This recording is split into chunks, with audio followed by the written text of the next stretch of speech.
ઓમ સતોમા સદગમય તમસોમા જ્યોતિર્ગમય મૃત્યોર્મા અમૃતમ ગમય.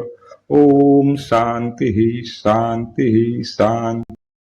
નમસ્કાર મિત્રો, હું રેખાબેન સેન્જલિયા શ્રીમતી રજનીકાંત સેન્જલિયા આપની સાથે વાત કરી.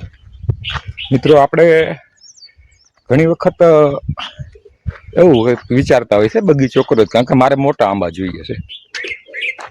તો મોટા આંબા વાવી અને મોટો બગીચો થઈ જાય અને ઊંચો થઈ જાય એવું આપણે વિચારતા હોય છે. મિત્રો, એ આપણા માટે છે ને નુકસાનકારક છે.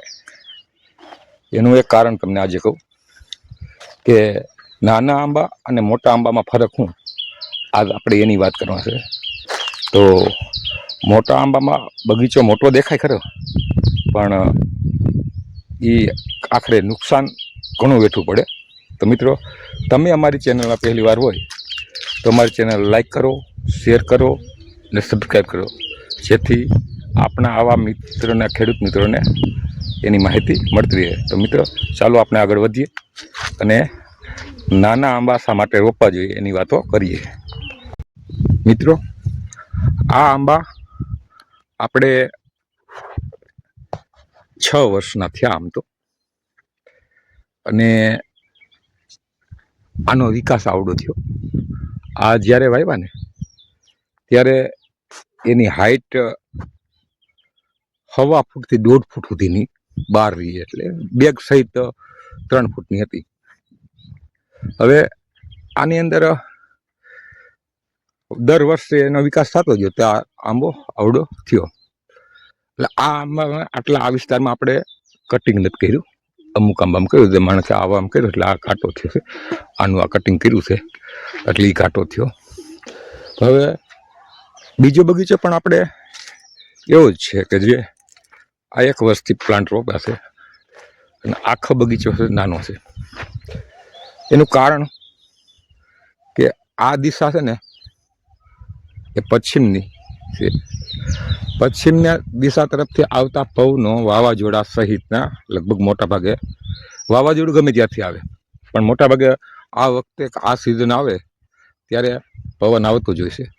એટલે આ જે બહારની સાઈડ રહી ને એમાં ઉપરના ભાગમાં જે કેરી હતી ને લગભગ ખરી ગઈ, કારણ કે અહીંયા પવન, વરસાદ, ફાલ આવ્યો ત્યારે વરસાદ હતો, અને જે નીચેના ભાગમાં છે ને એ કેરી ટકી, કારણ કે ઉપર જે છે એ પવન લાગે એટલે એ ખરી ગઈ.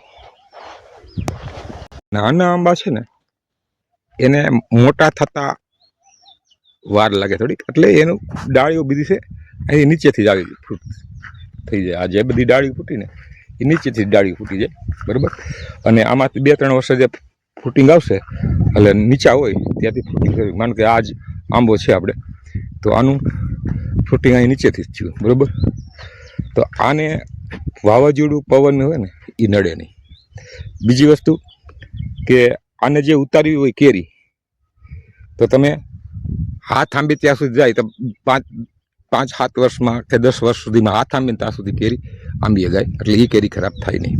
ત્રીજી વસ્તુ કે નાનું ઝાડ હોય અને એનો કટિંગ કરી એટલે એને ઘેરાવો સારો રહીએ. ઘેરાવો સારો રહીએ આની જેમ ઘેરાવો સારો રહીએ તો એની અંદર ફ્રૂટ અંદર આવે, એટલે ફ્રૂટ એ ખરાબ થાય નહીં.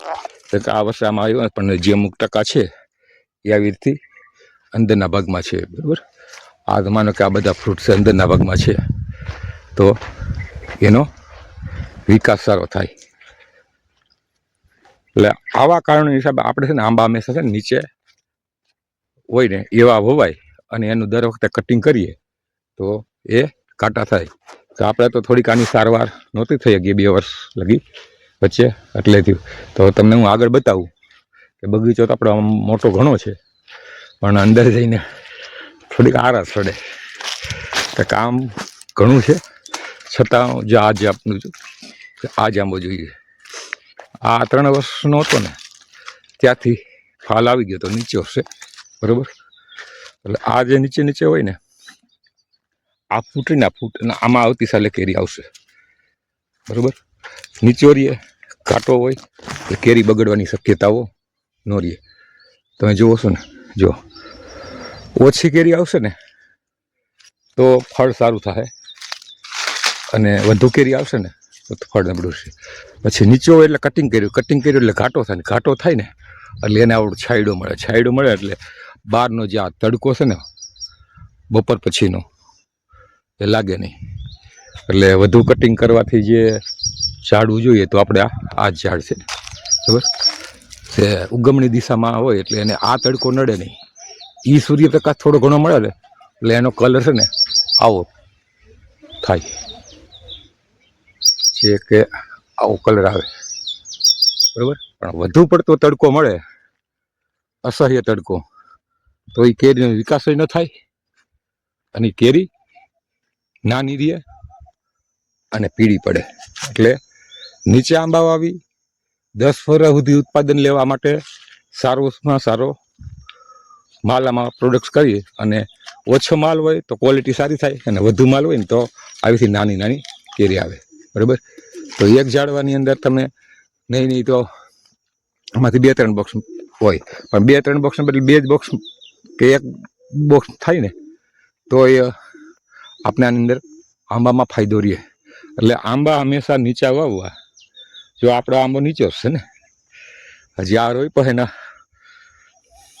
2 થી 3 વર્ષ થયા બરાબર, પણ થોડીક પાણીની ખેંચીને હિસાબે અને પાછો ફાલ આવી ગયો અને થોડોક પવન ને વાવાઝોડું નડી ગયા છે એટલે આનો ગ્રોથ નથી. પણ આ કટિંગ થાય એટલે સારામાં સારો ગ્રોથ થઈ જશે. તો મિત્રો, આંબા છે ને નાના અને નીચા રહીએ ને એવા હોય એટલે ફ્રૂટ આવે એ નીચે રહીએ અને સારી ક્વોલિટી થાય.